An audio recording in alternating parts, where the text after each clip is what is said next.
Manalangin tayo. Ama naming makapangyarihan, mula sa mga buhay at piniling bato, Ikaw ay nagtayos ng dakila at walang malayo na tahanan mo. Pag-ibayuhin mo ang paglukob ng Espiritu ng iyong kagandahang loob sa iyong sambayanan upang kami lalong sumulong bilang iyong lungsod ng kapayapaan sa kalangitan sa pamamagitan ni Jesucristo kasama ng Espiritu Santo magpasawalang hanggan.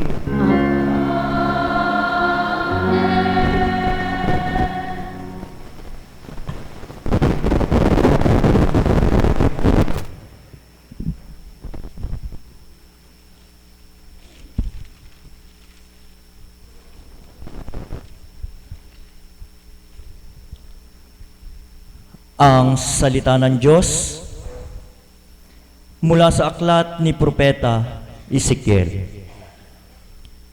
Noong mga araw na iyon, bumalik kami ng anghel sa pintuan ng templo. Sa ilalim nito'y may agos ng tubig papunta sa silangan. Ang templo'y paharap sa silangan. Ito'y nagmumula sa gawing timog na bahagi ng templo, sa gawing timog ng altar. Lumabas kami sa pintuan sa gawing hilaga at iniligid niya ako papalabas sa pintuan sa gawing silangan. Doon ay may mahinang agos ng tubig mula sa gawing timog ng hagdanan. Sinabi niya sa akin, ang tubig na ito ay papunta sa dakong silangan, hanggang dagat na patay. Pag-abot nito sa dagat na patay, malilinis ang tubig nito. Lahat ng lugar na maagusan nito ay magkakaroon ng lahat ng uri ng hayop at isda. Pagdating ng agos nito sa dagat na patay, magiging tabang ang tubig ng dagat. Lahat ng lugar na abutin nito ay magkakaroon ng buhay. Sa magkabilang pangpang ng ilog ay tutubo ang sari-saring punong kahoy na makakain ang bunga. Hindi malalanta ang mga dahon nito, ni mawawalan ng bunga, pagkat ang didilig dito ay ang tubig na umaagos mula sa templo. Ito ay patuloy mamumunga sa buong taon. Ang bunga nito ay pagkain, at gamot naman ang mga dahon. Ang salita ng Diyos. Salamat sa Diyos. Sa bayan ng dakilang Diyos, batis niya'y may tuwang dulot. Sa bayan ng dakilang Diyos, batis niya'y may tuwang dulot. Ang Diyos ang lakas natin at kanlungan, at handang saklolo kung may kaguluhan. Di dapat matakot, mundo'y mayanig man, kahit na sa dagat ang bundok mabuwal. Sa bayan ng dakilang Diyos, batis niya'y may tuwang dulot. May ilog ng galak sa bayan ng Diyos. Sa banal na templo'y ligaya ang dulot. Ang tahanang lungsod ay di masisira. Ito ang tahanan ng Diyos na dakila, mula sa umaga ay kanyang alaga. Sa bayan ng dakilang Diyos, batis niya'y may tuwang dulot. Nasa atin ang Diyos na makapangyarihan, ang Diyos ni Jacob na ating kanlungan. Anuman ang kanyang ginawa sa lupa, sapat ng pagmasdan, at ika'y hahanga. Sa bayan ng dakilang Diyos, batis niya'y may tuwang dulot. Magsatayo po. Magsigo po ang lahat.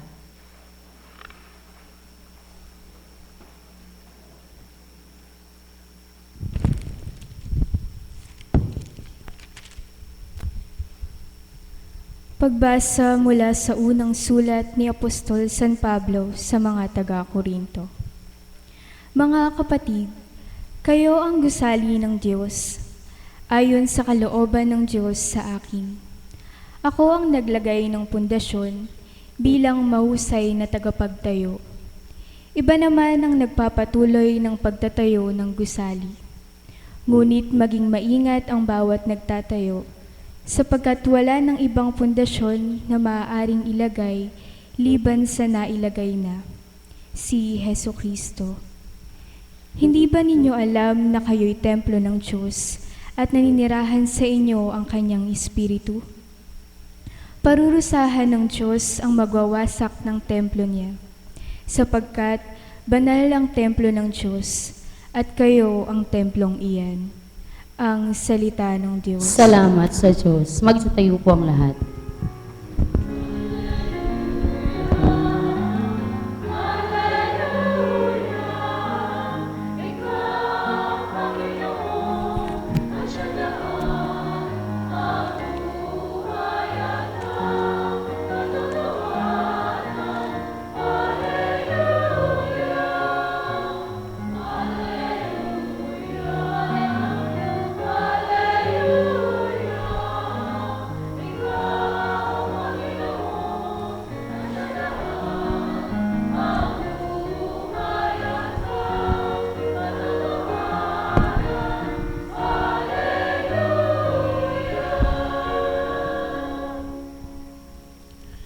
Sumainyo ang Panginoon. At sumainyo rin.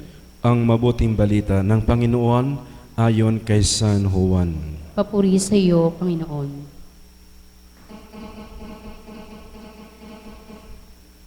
Malapit na ang Paskwa na mga Hudyo, kaya't pumunta si Jesus sa Jerusalem. Nakita niya sa templo ang mga nagbibili ng mga baka, mga tupa at mga kalapati, at ang namamalit ng salapi. Gumawa siya ng isang panghagupit na lubid at ipinagtabuyang palabas ang mga lakal, pati mga baka at tupa. Isinabog niya ang salapi na mga namamalit at pinagtataob ang kanilang mga hapag.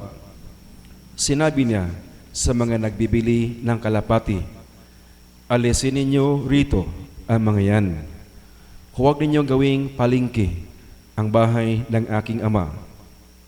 Naalaala ng kanyang mga alagad na sinabi sa kasulatan, ang aking malasakit sa iyong bahay ay parang apoy na nag-aalab sa puso ko. Dahil dito'y tinanong siya ng mga Hudyo, anong tanda ang maibibigay mo upang patunayang may karapatan kang gawin ito? Tumugon si Jesus, gibain ninyo ang templong ito at muli kong itatayo sa loob ng 3 araw. Sinabi ng mga Hudyo, 46 na taon na ginawa ang templong ito at itatayo mo sa loob lamang ng 3 araw?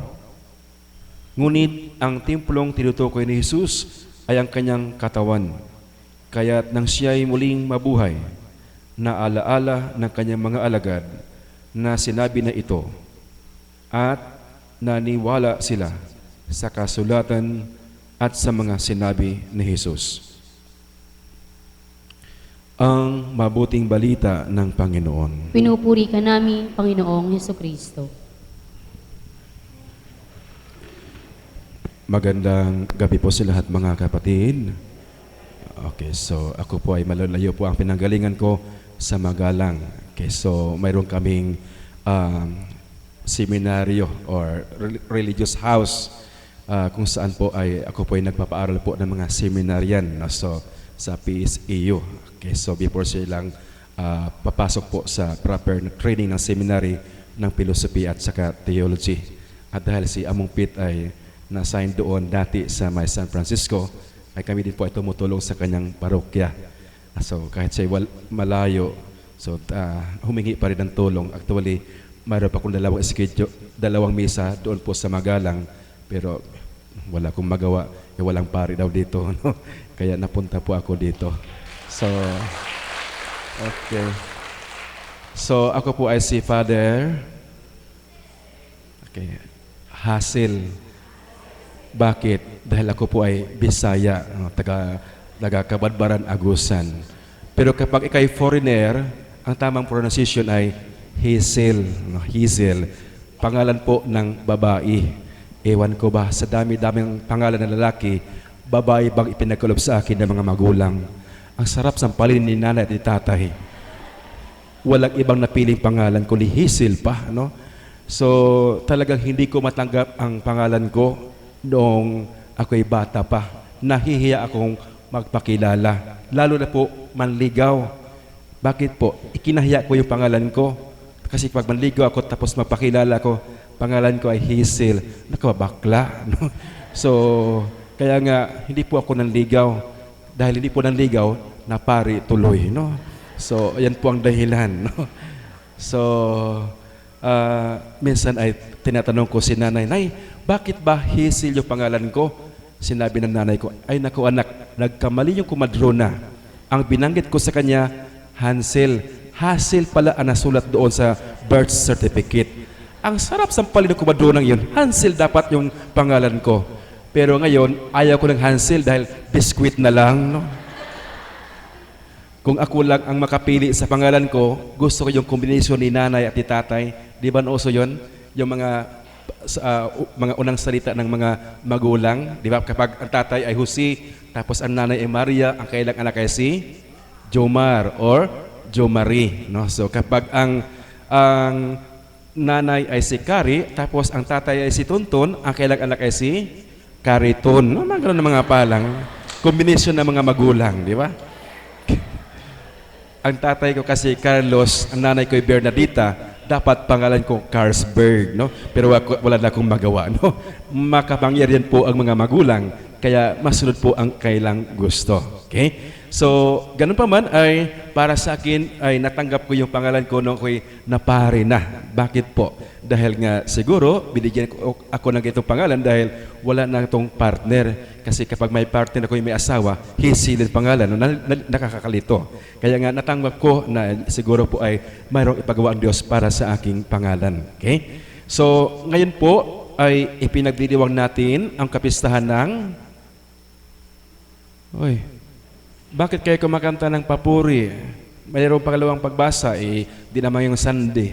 Ibig sabihin may liturgy ka, special na liturgy ngayon. Ano po kapistahan? Okay, pagtatalaga sa simbahan. Ano pangalan ng simbahan? Laterano sa Roma. Okay.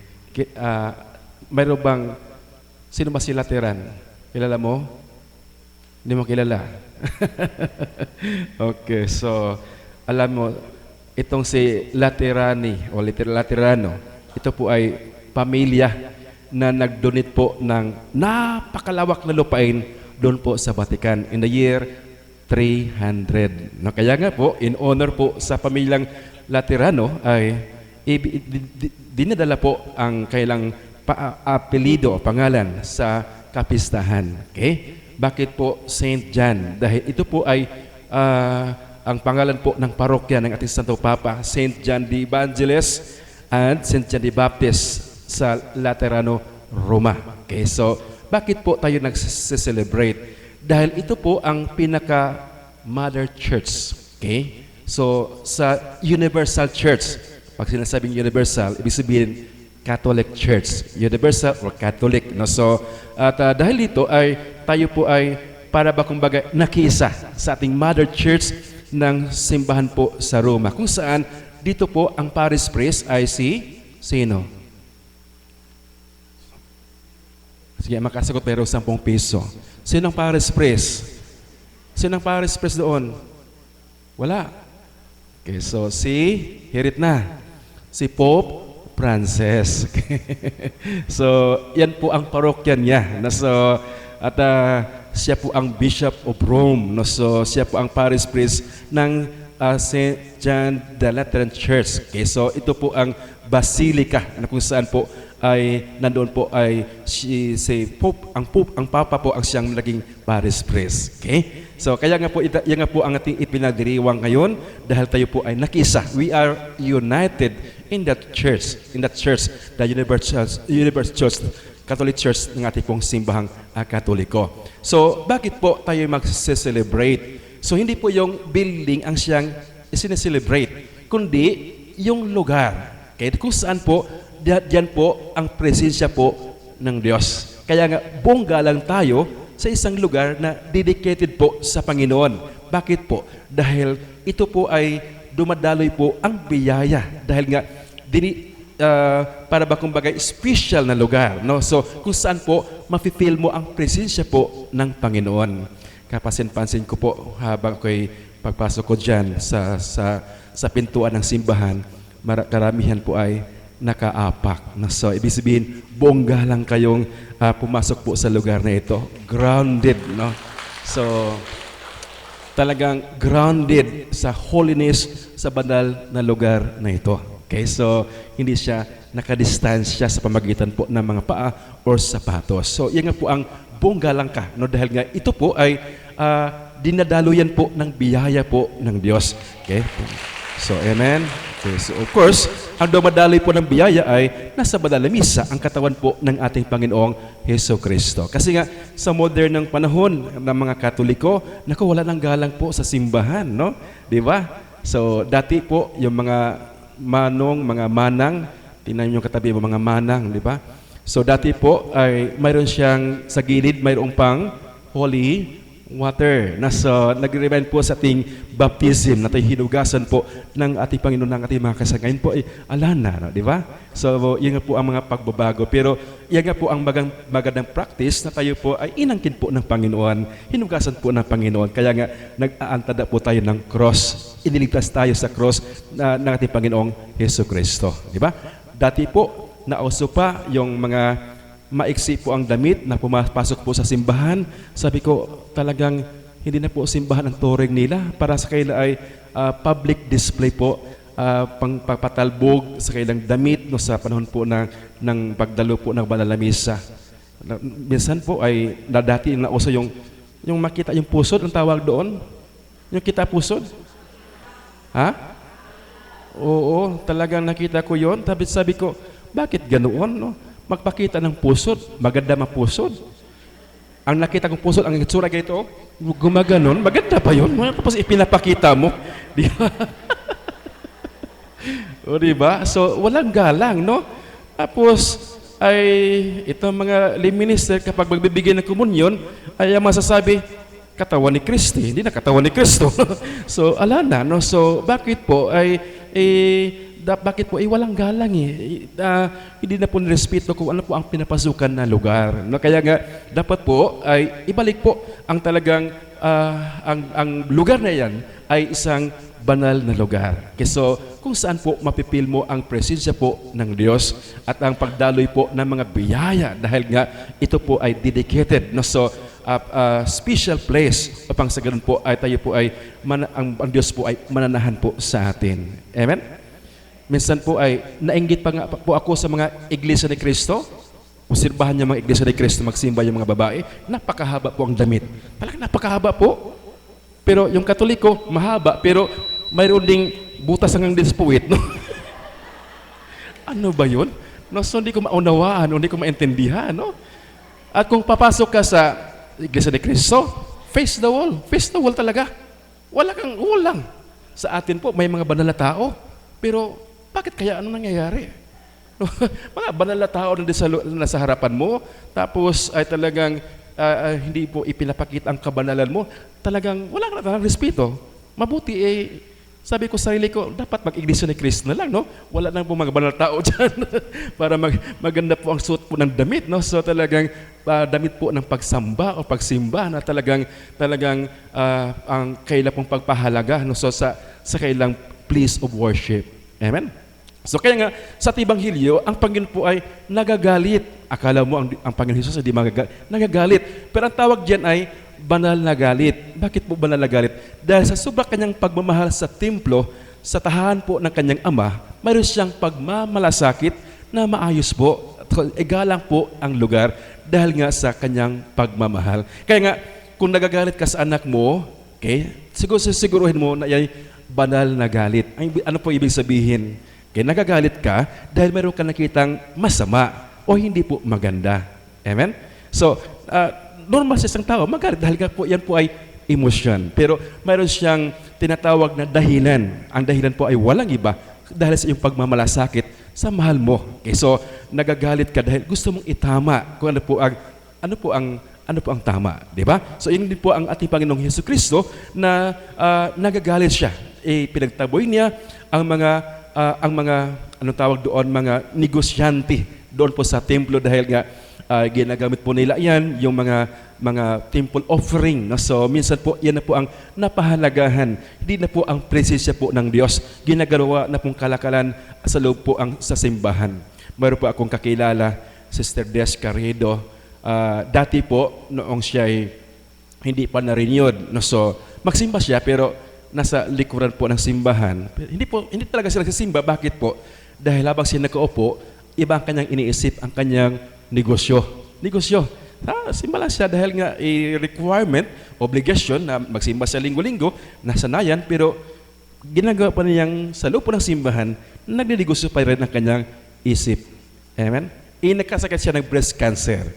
Aba, nagbago po ang kanyang pananaw at dahil doon, para sa kanya ay himala na gumaling siya. So, at the age of 41, gumaling po siya sa kanyang breast cancer stage 2. At mula noon, nagbago po ang kanyang pananaw. Talaga kapag magsimba po siya, simba talaga. So, puso, buong lakas, buong isip, at siya ay nagpapahalaga po sa kanyang Panginoon. Okay? So, ganun po ang kanyang pagbabago. So, bakit po? Dahil para sa kanya, ang sinasabi po ay ang negosyo ay hindi po dapat siya sambahin. Ang Diyos ay siyang sinasamba mo sa buhay mo. Amen? So yan nga po, ito po ang challenge o hamon po ng ating Ebanghelyo. Paano mo napahalagahan ang mga simbahan, ang tahanan po ng Diyos? Okay? So, special na lugar, dedicated sa place of worship. So, kung saan po ay dumadaloy po ang biyaya po ng Panginoon. Kapag tayo po ay mayroong problema, nabibigatan po tayo, pumapasok po tayo sa simbahan, sa tahanan po ng Diyos upang madaluyan po tayo ng liwanag po ng mula po sa Espiritu ng Panginoon na siyang nanahan po sa simbahan. So, tayo din po ay naging templo po din po tayo ng Diyos. Bakit po? Dahil po tayo po ay tumatanggap ng komunyon. Katawan po ni Kristo. We become the temple of the Holy Spirit. Dapat igalan din po ang iyong katawan. Kaya nga, bilang isang Kristiyano, ay yung mga pagpatatato, talagang hindi siya makakristyanong pananaw. Bakit po? Dahil ang katawan mo ay secret, di ba? So, sagrado. So, ito po'y bubuhayan po ng Panginoon. Kaya nga, kapag ikay nagpatato, naging selfish ka. Bakit po? Bakit po? Halimbawa, kapag ang mahal mo sa buhay, magulang mo, nangailangan ng dugo, hindi ka na makapagbibigay. Bakit? May tattoo na, no? So marumi ng dugo. So naging selfish ka. So hindi po siya naging makakristiyanong pananaw ang mga pagpatato. Okay? Kaya nga napakalaga po na gumagaling tayo sa simbahan, gumagaling tayo din po sa ating katawan bilang isang sinagip po ng Panginoon at ang Panginoong Diyos. Ang Panginoong Hesus ay nananahan sa atin dahil tayo po ay tumatanggap ng komunyon at balang araw, tayo po ay bubuhayin po muli ng ating Panginoon.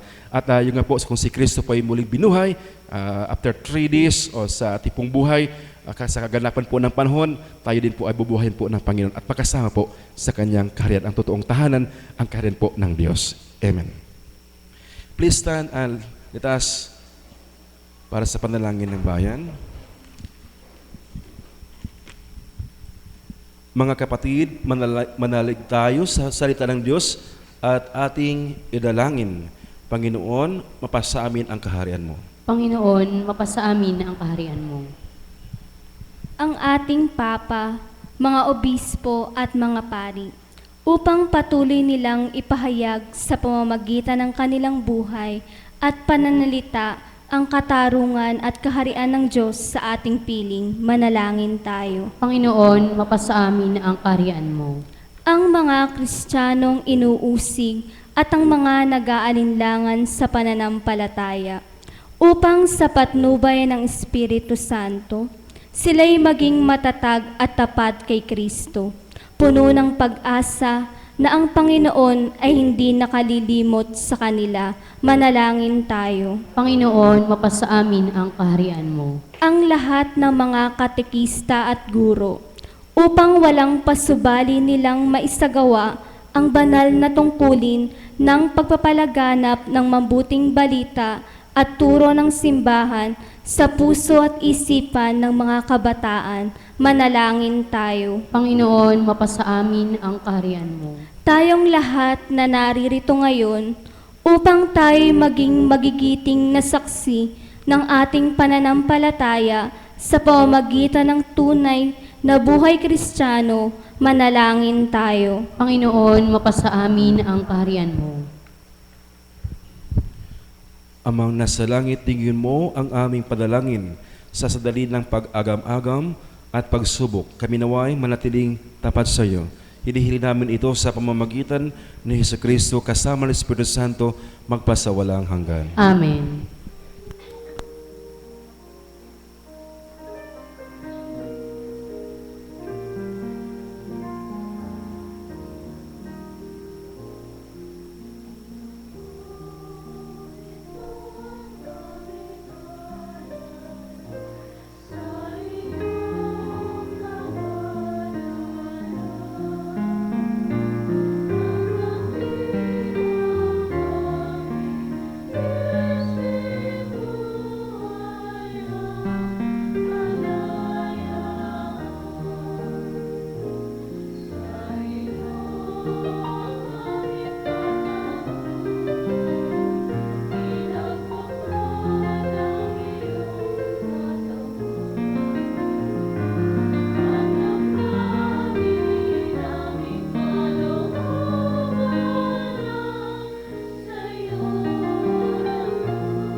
Magsitayo po ang lahat. Manalangin kayo, mga kapatid, o paghahain natin ay kalugdan ng Diyos amang makapangyarihan. Tanggapin nawa ng Panginoon itong paghahain sa iyong mga kamay, sa kapurihan niya at karangalan sa ating kapakinabangan at sa buong sambayanan niyang banal.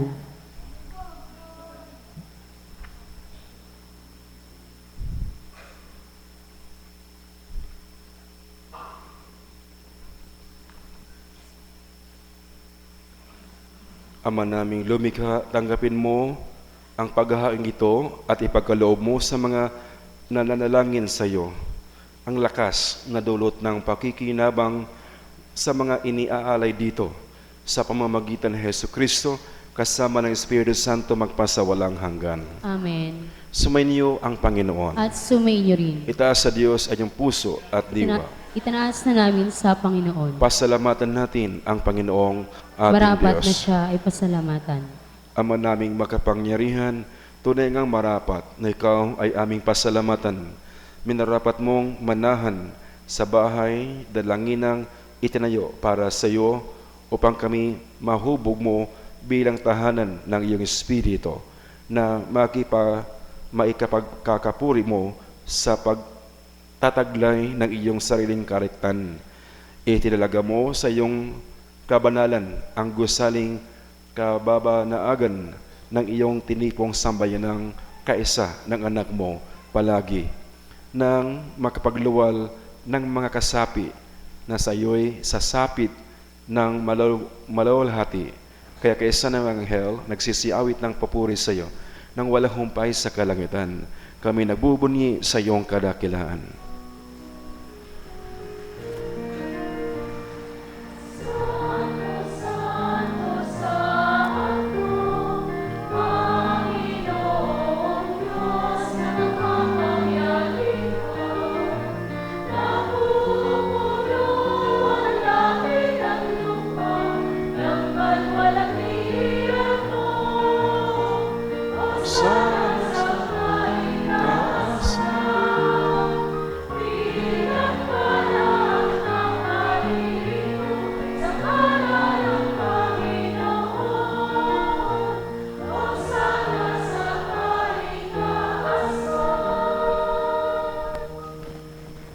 Ama naming banal, dapat yung purihin ng tanang kinapal sapagkat sa pamamagitan ng iyong anak na aming Panginoong Hesu Kristo at sa kapangyarihan ng banal na Espiritu, ang lahat ay binibigyan mo ng buhay at kabanalan. Walang sawa mong tinitipon ang iyong sambayanan upang mula sa pagsikat hanggang sa paglubog ng araw, maihandog ang malinis na alay para sambahin ang iyong ngalan. Ama, isinasamo namin pagkabadalin mo sa kapangyarihan ng banal na Espiritu ang mga kaloob na ito na aming inilalaan sa iyo. Ito nawa ay maging katawan at dugo ng iyong anak at aming Panginoong Hesu Kristo na nag-utos ipagdiwang ang misteryong ito. Noong gabing ipagkanulo siya, hinawakan niya ang tinapay. Pinasalamatan kaniya. Pinaghati-hati na iyon. Iniabot sa kanyang mga alagad at sinabi, tanggapin ninyong lahat ito at kanin. Ito ang aking katawan na ihahandog para sa inyo.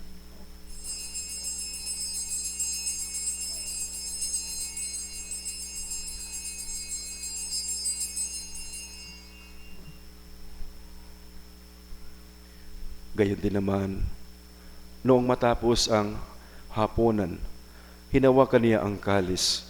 Muli kaniyang pinasalamatan. Iniabot niya ang kalis sa kanyang mga alagad at sinabi, tanggapin ninyong lahat ito at inumin. Ito ang kalis ng aking dugo, ng bago at walang hanggang tipan. Ang aking dugo na bubuhos para sa inyo at para sa lahat, sa ikapagpapatawad ng mga kasalanan. Gawin ninyo ito sa pag-alala sa akin.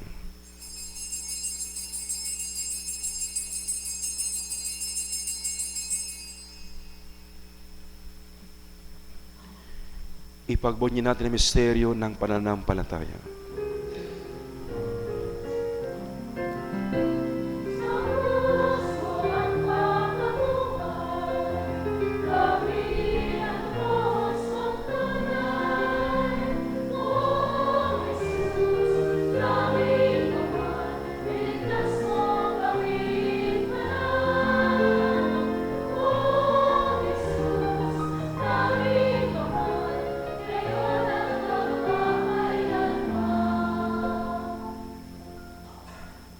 Ama, ginugunita namin ang pagkamatay ng iyong anak na sa amin nagligtas.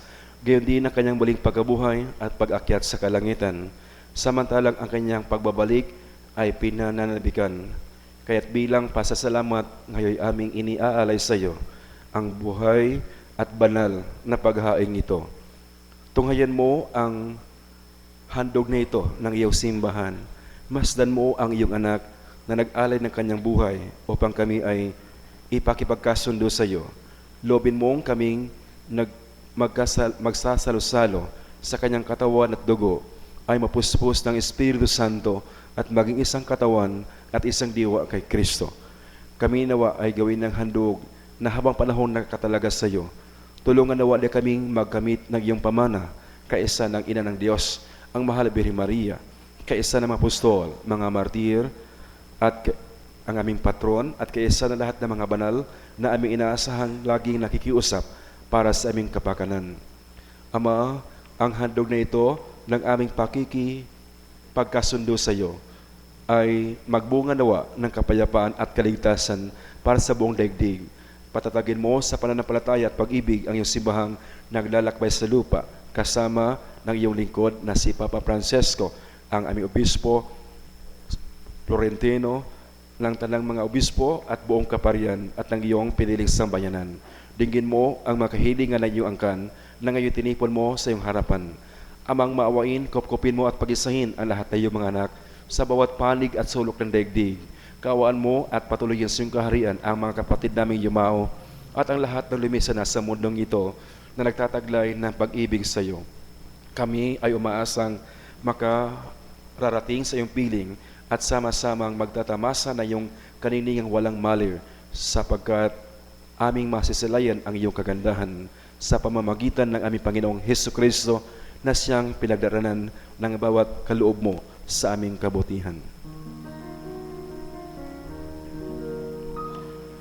Sa pamamagitan ni Kristo, kasama niya at sa Kanya, ang lahat ng parangal at papuri ay sa iyo, Diyos Amang makapangyarihan, kasama ng Espiritu Santo,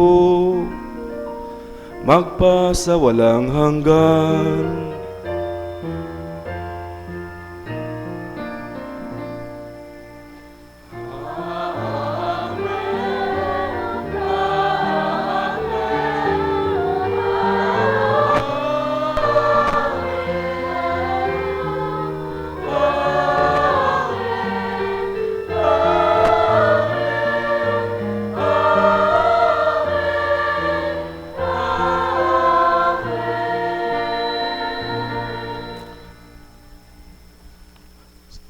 Sa tagubilin ng mga nakagagaling na utos sa turo ni Jesus na Panginoon natin at Diyos, ipahayag natin na lakas loob.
Hinihili namin kami yadya sa lahat ng masama, pagkalooban ng kapayapaan araw-araw, iligtas sa kasalanan at ilayo sa lahat ng kapahamakan, samantalang aming pinanalabikan ang dakilang araw ng pagpapahayag ng tagapagligtas naming si Jesu Kristo.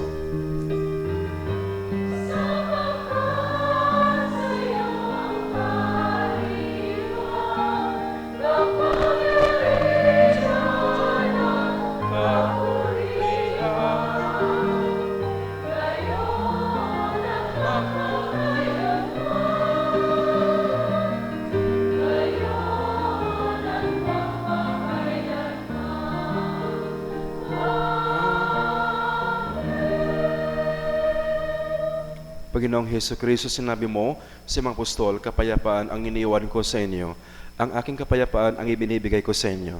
Tunghayan mo ang aming pananampalataya at huwag ang aming mga pagkakasala. Pagkalooban mo kami ng kapayapaan at pagkakaisa ayon sa iyong kalooban, kasama ng Espiritu Santo magpasawalang hanggan. Amen. Ang kapayapaan ng Panginoon ay laging sumainyo. At sumainyo rin. Magbigayan kayo ng kapayapaan sa isa't isa. Peace with you, kapayapaan.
Narito si Jesus, ang tinapay na nagbibigay buhay, ang salita ng Diyos na nagkakatawang tao.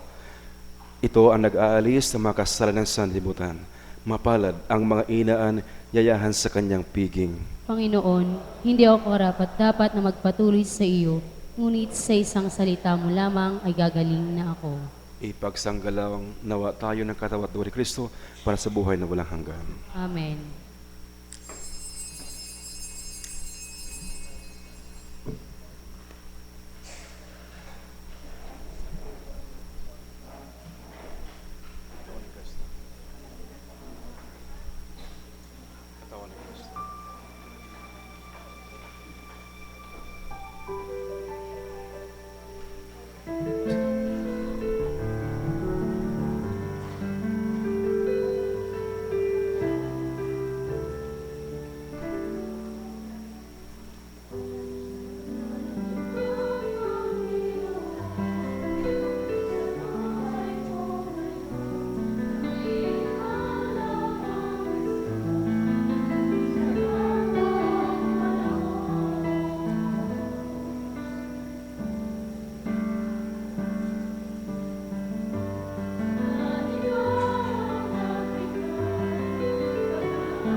Waring mga batong buhay ng tahanan ng may kapal, kayo ay pinanahanan ng Diyos Espiritong Banal upang amay paglingkuran.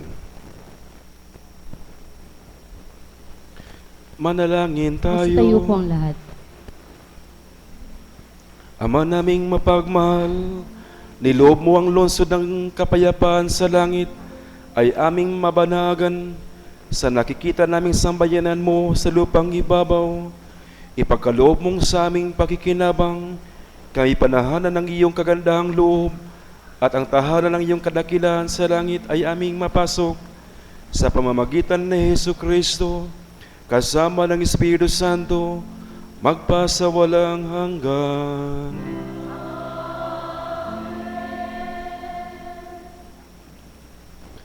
Sumainyo ang Panginoon. At sumainyo rin.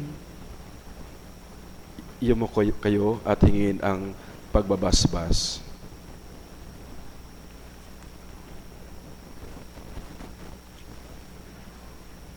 Ang poong may kapal ng langit at lupa na tumipon sa inyo sa pagtatalaga ng tahanang ito sa ngalan niyang dakila ay maggawa-dawa sa inyo ng nag-uumapaw niyang pagpapala ngayon at magpasawalang hanggan. Amen. Gawin nawa niyang kayo'y maging kanyang tahanan na pinamamahayan ng Espiritong Banal na tumipon sa mga nagkahiwa-hiwalay at kay Kristo ay pinag-isa ang tanan ngayon at magpasawalang hanggan. Amen. Naway kayong dinalisay upang panahanan ng poong may kapal ay magkamit ng ligayang pamana kailanman sa tanang mga banal ngayon at magpasawalang hanggan. Amen. Pagpalaan kayo ng makapangyarihang Diyos, Ama at Anak at Espiritu Santo. Amen. Tapos na ang banal na pagdiriwang, humayo kayo, taglay ang kapayapaan ni Kristo. Salamat sa Diyos.